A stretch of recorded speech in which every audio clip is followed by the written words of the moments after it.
ഈ രാഷ്ട്രീയത്തിലെ വാഗ്ദാനങ്ങളും നിലപാടുകളുമൊക്കെ വെറും തിരഞ്ഞെടുപ്പ് സ്റ്റണ്ടുകൾ മാത്രമാണോ? കേരളത്തിലെ വോട്ടർമാർ ഇപ്പോൾ സ്വയം ചോദിക്കുന്ന ചോദ്യം ഇതാണ്.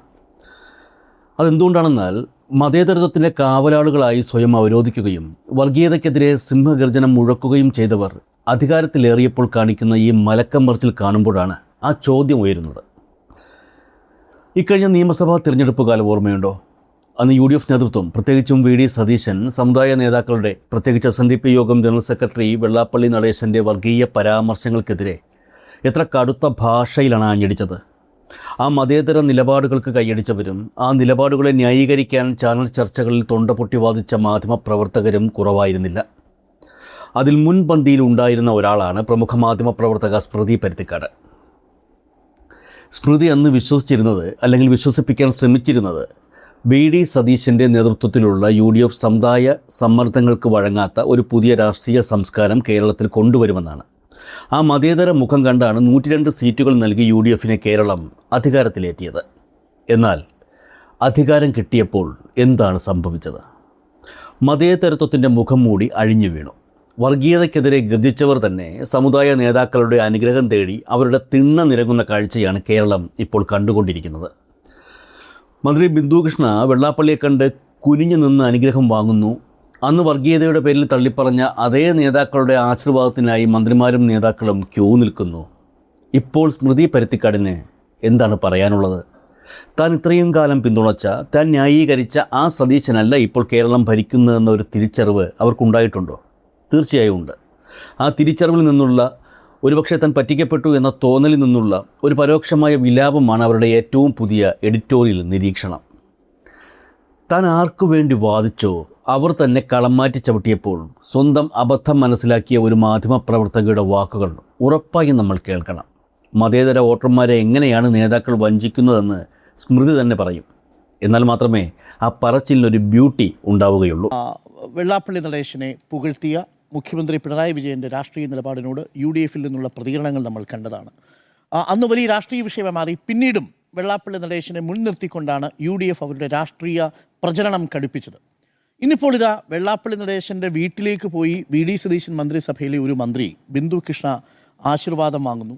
തുഷാ വെള്ളാപ്പള്ളി എന്ന് പറയുന്ന BDJSൻ്റെ നേതാവ് മുഖ്യമന്ത്രിയുടെ വസതിയിലേക്ക് പോയി ആശീർവാദം നൽകുന്നു, അഥവാ ആശംസകൾ അറിയിക്കുന്നു. പിന്നീട് കണിച്ചിക്കുളങ്ങരയിൽ മറ്റൊരു സ്ഥലത്ത് തുഷാ വെള്ളാപ്പള്ളിയുടെ മറ്റൊരു ബന്ധുവിൻ്റെ വീട്ടിലേക്ക് ആഭ്യന്തര വകുപ്പ് മന്ത്രി പോകുന്നു. വെള്ളാപ്പള്ളിയെ വണങ്ങണോ എന്നതാണ് ചോദ്യം. യഥാർത്ഥത്തിൽ ഈ തിരഞ്ഞെടുപ്പ് വിധിയെ പരിഹസിക്കുന്ന രൂപത്തിൽ ഈ മന്ത്രിമാർ പ്രതികരിച്ചിരിക്കുന്നു എന്നുള്ളതാണ് എൻ്റെ അഭിപ്രായം. ഇന്നിപ്പോൾ പറഞ്ഞ 3 കാര്യങ്ങൾ, 3 സംഭവങ്ങളാണല്ലോ നമ്മൾ ഈ ചർച്ചയ്ക്ക് അടിസ്ഥാനമായിരിക്കുന്നത്. ഒന്ന്, ബിന്ദു കൃഷ്ണ വെള്ളാപ്പള്ളി നടേശനെ അങ്ങോട്ട് പോയി കണ്ട് അനുഗ്രഹം വാങ്ങുന്ന ആ കുനിഞ്ഞു നിൽക്കുന്ന ചിത്രം, ആ ചിത്രമാണ് യഥാർത്ഥത്തിൽ ഈ ചർച്ചയ്ക്ക് ആധാരമെന്നാണ് ഞാൻ മനസ്സിലാക്കുന്നത്. രണ്ടാമത്തത്, BDJS നേതാവ് തുഷാർ വെള്ളാപ്പള്ളി VD സതീശനെ പറവൂരിലെ വീട്ടിലെത്തി കാണുകയാണ്. വീട്ടിലെത്തി ഒരു നേതാവ് കാണാൻ വരുമ്പോൾ അത് വാതിലടയ്ക്കേണ്ട കാര്യമില്ല എന്നൊരു അഭിപ്രായം എനിക്കുണ്ട്. മൂന്നാമത്തത്, രമേശ് ചെന്നിത്തല NDA കൺവീനർ വെള്ളാപ്പള്ളി നടേശനെ സന്ദർശിച്ചു എന്നുള്ളതല്ല. അത് കാർത്തികപ്പള്ളിയിലെ കൂടിക്കാഴ്ച എന്ന് പറയുന്നത് തുഷാർ വെള്ളാപ്പള്ളിയുടെ ഭാര്യയുടെ അച്ഛൻ, അദ്ദേഹം SNDP യൂണിയൻ്റെ പ്രസിഡന്റാണ്, അശോക പണിക്കർ. അദ്ദേഹത്തിൻ്റെ വസതിയിൽ വെച്ചുള്ള കൂടിക്കാഴ്ച, അദ്ദേഹത്തെ കാണാൻ പോയതാണ്. അവിടേക്ക് തുഷാർ വെള്ളാപ്പള്ളി വരികയായിരുന്നു. പിന്നീട് ആ ചിത്രങ്ങൾ തുഷാർ വെള്ളാപ്പള്ളി ഫേസ്ബുക്കിലൂടെ ഇട്ടു എന്നുള്ളതാണ് ഈ പറയുന്ന ആഭ്യന്തരമന്ത്രിയുമായി ബന്ധപ്പെട്ട് വരുന്ന വിശദീകരണം. അതെന്തായാലും ഇപ്പോൾ സമുദായ നേതാക്കൾ ഇങ്ങോട്ട് വന്ന് കാണുമ്പോൾ വാതിലടയ്ക്കണമെന്നോ, സമുദായ നേതാക്കളെ ഒന്ന് കാണുന്നതുകൊണ്ട് കുഴപ്പമുണ്ടോ എന്നതിലും എനിക്ക് അഭിപ്രായ വ്യത്യാസമൊന്നുമില്ല. കാണുന്നതിൽ തെറ്റില്ല. കാരണം സമുദായ നേതാക്കൾക്ക് അവരുടെ ആവശ്യങ്ങൾ പറയാനുണ്ടാകും, അത് കേൾക്കേണ്ടി വരും. ചില ചടങ്ങുകളിൽ ഒരുമിച്ച് നിൽക്കേണ്ടി വരും, സംസാരിക്കേണ്ടി വരും. ഇതിലൊന്നും തെറ്റില്ല. പക്ഷേ അത് ഈ പറഞ്ഞ വണങ്ങുന്ന രൂപത്തിൽ, പോയി അനുഗ്രഹം വാങ്ങുന്ന രൂപത്തിലാകുമ്പോൾ പരിഹസിക്കണം എന്ന് കാണാം. കാരണം 102 എന്ന ഒരു വലിയ അക്കത്തിലേക്ക് UDFന് അധികാരത്തിൽ വരാൻ കഴിഞ്ഞത് ഇവിടുത്തെ മതേതര നിലപാട്, തിരഞ്ഞെടുപ്പിൽ കോൺഗ്രസ് കാണിച്ച, അല്ലെങ്കിൽ UDFിലെ ചില നേതാക്കൾ കാണിച്ച മതേതര നിലപാടിന് കൂടി കിട്ടിയ വോട്ടാണെന്നാണ് ഞാൻ മനസ്സിലാക്കുന്നത്. മതേതര നിലപാട് എന്ന് പറയുമ്പോൾ മുസ്ലിം ന്യൂനപക്ഷത്തിന് മാത്രം സംഭവിച്ചിരിക്കുന്ന ഒരു മുസ്ലിം ന്യൂനപക്ഷത്തിൽ നിന്ന് മാത്രം വന്നിരിക്കുന്ന വലിയ വോട്ട് എന്ന രൂപത്തിലുള്ള വ്യാഖ്യാനങ്ങൾ ഉണ്ടാകുമ്പോൾ ഞാൻ അങ്ങനെ അതിനെ കാണുന്നില്ല. മലബാറിലും, പ്രത്യേകിച്ച് മലബാറിലും കേരളമാകെയും മതേതരമായ വോട്ട് വെള്ളാപ്പള്ളിയുടെ വർഗീയ പ്രസംഗത്തിനെതിരെ കൂടി നൽകിയ വോട്ടാണ് എന്നുള്ളതാണ്. എന്തൊക്കെയാണ് വെള്ളാപ്പള്ളി നടേശൻ പ്രസംഗിച്ചിരുന്നത് എന്നുള്ളത് നമുക്കൊന്ന് ഓർത്തെടുക്കാം. അദ്ദേഹം VD സതീശനുമായി ബന്ധപ്പെട്ട് അതുകൂടി ആദ്യം പറയണമല്ലോ. ഇപ്പോഴത്തെ മുഖ്യമന്ത്രി വി ഡി സതീശനെതിരെ വെള്ളാപ്പള്ളി നടത്തിയ അധിക്ഷേപങ്ങളിൽ കേരളം കണ്ടതിൽ ഏറ്റവും പരമപന്നൻ എന്ന വാക്കാണ് ഉപയോഗിച്ചത്. നമുക്ക് അത് ആ ചർച്ചയിൽ ഉപയോഗിക്കാൻ പോലും പറ്റാത്തൊരു വാക്ക് അദ്ദേഹം പ്രയോഗിക്കുന്നു. ഈഴവ വിരോധി എന്ന് വിളിക്കുന്നു. പ്രതിപക്ഷ നേതാവെന്ന മര്യാദയോ ബഹുമാനവും ഇല്ലാത്ത നേതാവെന്ന് പറയുന്നു. ഇന്നലെ പൂത്ത തകര എന്ന് പറയുന്നു. ഊളംപാറയിൽ ചികിത്സിക്കണമെന്ന് പറയുന്നു. ഇത്രയും അധിക്ഷേപ പ്രസംഗങ്ങൾ നടത്തിയ വെള്ളാപ്പള്ളി നടേശൻ ഇപ്പോൾ അടുത്തതായി ഞാൻ കേൾക്കുന്നത് മുഖ്യമന്ത്രിയെ അങ്ങോട്ട് പോയി കാണാൻ പോകുന്നു എന്നുള്ളതാണ്. മുഖ്യമന്ത്രിയെ വെള്ളാപ്പള്ളിയും കാണാൻ പോകുന്നുണ്ട് എന്നുള്ള വാർത്ത കൂടി ഇതിനോടൊപ്പം ചേർത്ത് വെക്കണം. കാണട്ടെ, കാണണമല്ലോ, കാണുമ്പോഴാണല്ലോ ആവശ്യങ്ങൾ പറയാൻ പറ്റുക. അപ്പോൾ മുഖ്യമന്ത്രിയെ കാണുന്നു. അപ്പോൾ ഈ സമുദായ നേതാവിന് ഇഷ്ടപ്പെടാത്ത ഒരാൾ മുഖ്യമന്ത്രിയായിരിക്കുന്നു. ആ മുഖ്യമന്ത്രിയെ കാണാൻ ആ സമുദായ നേതാവിന് വരേണ്ടി വരുന്നു എന്നുള്ളത് ആ മുഖ്യമന്ത്രി സ്ഥാനത്തേക്ക് എത്തിയ നേതാവിൻ്റെ വിജയം കൂടിയായിട്ടാണ് ഞാൻ അതിനെ കാണുന്നത്. അങ്ങനെ കാണാൻ ചെല്ലട്ടെ. അപ്പോൾ ആ ഒരു പ്രസംഗം നടത്തുന്നു. നമ്മളെയൊക്കെ ഇരുത്തി ചിന്തിപ്പിച്ച അല്ലെങ്കിൽ ഞെട്ടിച്ച വിഷയം, അല്ലെങ്കിൽ ദിവസങ്ങളോളം നമ്മൾ ചർച്ച ചെയ്ത വിഷയം എന്തായിരുന്നു? മലപ്പുറത്ത് അദ്ദേഹത്തിന് ശ്വാസം മുട്ടുന്നു എന്നുള്ള പ്രസംഗമായിരുന്നു. മലപ്പുറം ഒരു പ്രത്യേക രാജ്യമാണ് എന്ന് നടത്തിയ പ്രസംഗമായിരുന്നു. പ്രത്യേകം ചില ആളുകളെ സംസ്ഥാനമാണ് എന്ന് പറഞ്ഞ പ്രസംഗമായിരുന്നു. അവിടെ ജീവിക്കുന്ന, പ്രത്യേക രാജ്യത്ത് ഭയന്ന് ജീവിക്കുന്ന ആളുകളാണ് ഇവിടെയുള്ള പിന്നാക്കക്കാർ. അതായത് അവിടെ സ്നേഹത്തോടെ കഴിയുന്ന ഹൈന്ദവ വിഭാഗത്തെയും മുസ്ലിം ന്യൂനപക്ഷത്തെയും തമ്മിൽ തെറ്റിക്കാൻ അവരങ്ങനെയല്ല. അവിടുത്തെ ന്യൂനപക്ഷങ്ങൾ അവിടുത്തെ ന്യൂനപക്ഷം എന്നുള്ളത് അവിടുത്തെ ഈഴവർക്ക് എതിരായി പ്രവർത്തിക്കുന്നു എന്ന രൂപത്തിലൊരു വ്യാഖ്യാനം വരുത്താൻ അവിടെ പോയി പ്രസംഗിക്കുകയായിരുന്നു. പക്ഷേ ആ പ്രസംഗത്തിന് ശേഷമാണല്ലോ നിലമ്പൂർ ഉപതെരഞ്ഞെടുപ്പ് നടന്നത്. ആ തെരഞ്ഞെടുപ്പ് വിധിയും നമ്മൾ കണ്ടതാണ്. ഈ പ്രസംഗങ്ങൾക്കൊക്കെ ശേഷം, ഈ വർഗീയ പ്രസംഗങ്ങൾ തുടർച്ചയായി നടത്തിയ ശേഷം, ഈ വർഗീയ പ്രസംഗങ്ങൾ വീണ്ടും ആവർത്തിച്ചുകൊണ്ട് അതിനെ ന്യായീകരിച്ചുകൊണ്ട് വെള്ളാപ്പള്ളി വന്നതിന് ശേഷം നടന്നതാണ് വെള്ളാപ്പള്ളിക്കുള്ള സ്വീകരണം. ആ സ്വീകരണത്തിലാണ് ഈ പൊന്നാട അണിയിക്കുന്നത്.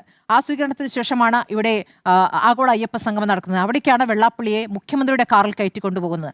അതൊരു വലിയ ഷോക്കായിരുന്നു കേരള ജനതയ്ക്ക്. അത് ഇത്രയും വർഗീയ പ്രസംഗങ്ങൾ നടത്തിയ നേതാവിനെ SNDP യോഗം ജനറൽ സെക്രട്ടറി എന്ന സ്ഥാനം അവിടെ നിൽക്കുമ്പോഴും ആ സ്ഥാനത്തിരുന്നു കൊണ്ട് ഇത്രയും വർഗീയ പ്രസംഗങ്ങൾ നടത്തിയ ഒരു നേതാവിനെ താണു വണങ്ങുന്നു, അല്ലെങ്കിൽ അദ്ദേഹത്തെ ആ രൂപത്തിൽ ആദരിക്കുന്നു എന്നുള്ളത് കേരളത്തെ ഞെട്ടിച്ച കാര്യമാണ്. അതിനുള്ള മതേതര മനസ്സിൻ്റെ വോട്ടിംഗ് ആണ് ഈ തെരഞ്ഞെടുപ്പിൽ നടന്നിട്ടുള്ളത്. അതാണ് 102 എന്ന അക്കത്തിലേക്ക് UDF എത്തിക്കുകയും 35 എന്ന അക്കത്തിലേക്ക് LDF താഴ്ത്തുകയും ചെയ്തിരിക്കുന്നത്. അപ്പോൾ അങ്ങനെ ഒരു സാഹചര്യം അവിടെ നിൽക്കുന്നു എന്നുള്ളതാണ്. ഇനി നമ്മൾ ഈ തെരഞ്ഞെടുപ്പിൽ മുഴുവൻ UDF ഈ പറഞ്ഞ വർഗീയതയ്ക്കെതിരെ ശക്തമായി പ്രസംഗിക്കുകയായിരുന്നു. അങ്ങനെയല്ല, പല നേതാക്കളും പ്രതികരിക്കാതെ നിന്നു, പല നേതാക്കളും കണ്ടില്ലെന്ന് അടിച്ചു. നമ്മൾ അതിൽ വി ഡി സതീശന്റെ പ്രസംഗങ്ങൾ മാത്രമാണ് ശക്തമായ പ്രതികരണമായിട്ട് വെള്ളാപ്പള്ളിയുടെ വർഗീയ നിലപാടിനെതിരെ ശക്തമായി പ്രതികരിക്കുന്നതായി നമ്മൾ കണ്ടിട്ടുള്ളത്. ആ പ്രതികരണം കണ്ടു. മുസ്ലിം ലീഗ് ആകട്ടെ വളരെ മിതമായി പ്രതികരിച്ചു. അതെന്തുകൊണ്ടാണെന്ന് വെച്ചാൽ മുസ്ലിം ലീഗിനെ കൂടി പ്രതിക്കൂട്ടിലാക്കുന്നു എന്നുള്ളതുകൊണ്ടാണ്. ഒരു ഘട്ടത്തിൽ CPM നേതാക്കൾ ഇതിനെ ന്യായീകരിച്ച് പ്രതികരിച്ചത് അത് മുസ്ലിം ന്യൂനപക്ഷത്തിനെതിരെ നടത്തിയ പ്രസംഗമല്ല, മുസ്ലിം ലീഗിനെതിരെ നടത്തിയ പ്രസംഗം എന്നുള്ളതാണ്. മുസ്ലിം ലീഗിനെതിരെയും അങ്ങനെ പ്രസംഗം നടത്താമോ എന്നൊരു ചോദ്യം കൂടി അവരുടെ ഉള്ളിൽ തോന്നിയിട്ടില്ല എന്നുള്ളതാണ്. അപ്പോൾ അത് മുഴുവൻ മുസ്ലിം ന്യൂനപക്ഷത്തിൻ്റെ ഒരു പ്രശ്നമായി തന്നെ അവർ അത് കാണുകയായിരുന്നു. അതുകൂടാതെ മതേതര മനസ്സുള്ള ആളുകളും ആ രൂപത്തിൽ പ്രതികരിച്ചു എന്നുള്ളതാണ്. അതാണ് തിരഞ്ഞെടുപ്പിൽ നമ്മൾ കണ്ടിട്ടുള്ളത്. ഇനി ഇതല്ലാതെ ഒരു പ്രത്യേക രൂപത്തിൽ മുഴുവൻ UDF ആകത്തന്നെയും ഈ വെള്ളാപ്പള്ളിക്കെതിരെ നിൽക്കുന്നു, അങ്ങനെ ഒരു പ്രതികരണം നടത്തുന്നു എന്ന രൂപത്തിൽ നമുക്ക് കാണാൻ കഴിഞ്ഞിട്ടില്ല.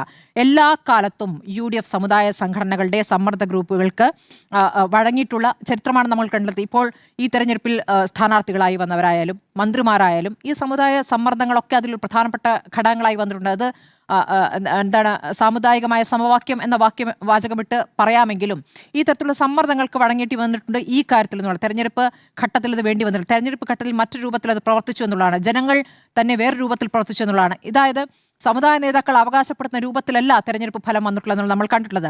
ഇതൊരു പുതിയ കാര്യമല്ല എന്നുള്ളതാണ്. ഈ 82 കരുണാകരൻ സർക്കാരിൽ SNDP യോഗത്തിന്റെ രാഷ്ട്രീയ പാർട്ടിയായി SRP ഉണ്ടായിട്ടുണ്ട്, ഭാഗമായിട്ടുണ്ട്.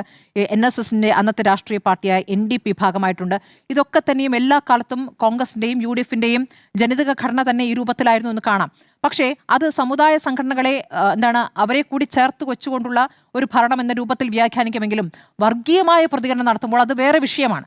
വർഗീയതയിലേക്ക് പോകുമ്പോൾ അതൊരു മറ്റൊരു വിഷയമാണ്. അങ്ങനെയുള്ള നേതാവിനെ വണങ്ങണമോ എന്നുള്ള ചോദ്യമാണ് നമ്മുടെ മുന്നിൽ നിൽക്കുന്നത്. നമുക്കറിയാമല്ലോ, വെള്ളാപ്പള്ളി നടേശൻ ഒരു സമുദായ നേതാവ് എന്നതിനപ്പുറം അത് കടന്നുകൊണ്ട് ഏതൊക്കെ രൂപത്തിൽ പ്രവർത്തിച്ചിരിക്കുന്നു. ഇപ്പോൾ സംഘപരിവാറിന് വേണ്ടി അല്ലെങ്കിൽ സംഘപരിവാറിന് മണ്ണൊരുക്കാൻ വെള്ളാപ്പള്ളി പ്രവർത്തിക്കാൻ തുടങ്ങിയത് ഇന്നലെയോ ഒന്നും അല്ല. യഥാർത്ഥത്തിൽ വാജ്പേയിയുടെ കാലം മുതൽ 98 മുതൽ 2004 വരെയുള്ള NDA അധികാരകാലം, അന്ന് വാജ്പേയി ഭരിക്കുമ്പോൾ ഇവിടെ അദ്വാനി വന്നിട്ടുണ്ട്. അദ്വാനി വന്നിട്ട് വെള്ളാപ്പള്ളിയെ കാണുന്നുണ്ട്.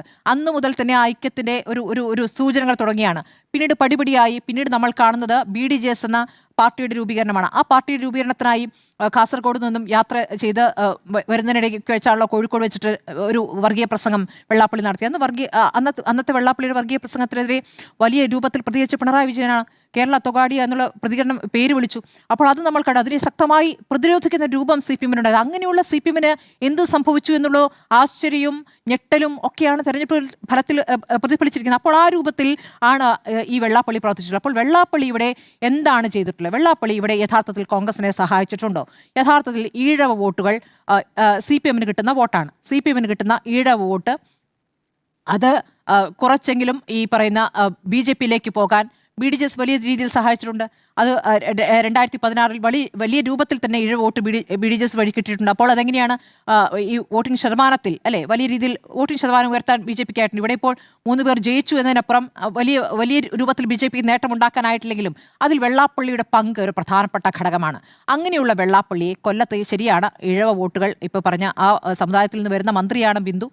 അപ്പോൾ അവിടെയുള്ള ഈഴവ വോട്ടുകൾ പ്രധാന ഘടകമായിട്ടുണ്ടാകും. പക്ഷേ അവിടെ പോയി കാണുമ്പോൾ ഈ താൻ കുനിഞ്ഞുള്ള അനുഗ്രഹം തേടൽ എന്ത് സന്ദേശമാണ് നൽകുന്നത് എന്നുള്ള ചോദ്യം വരുന്നു. ആ സന്ദേശം എന്താണെന്ന ചോദ്യം യഥാർത്ഥത്തിൽ ആ പാർട്ടിയിൽ നിന്ന് വരുന്നു എന്നുള്ളത് തന്നെയാണ് ശുഭസൂചനയായി ഞാൻ കാണുന്നത്. അതിൽ യൂത്ത് കോൺഗ്രസിൽ നിന്നും ബിന്ദു കൃഷ്ണനെ വിമർശിച്ചുകൊണ്ട് പ്രതികരണം വന്നിട്ടുണ്ട്.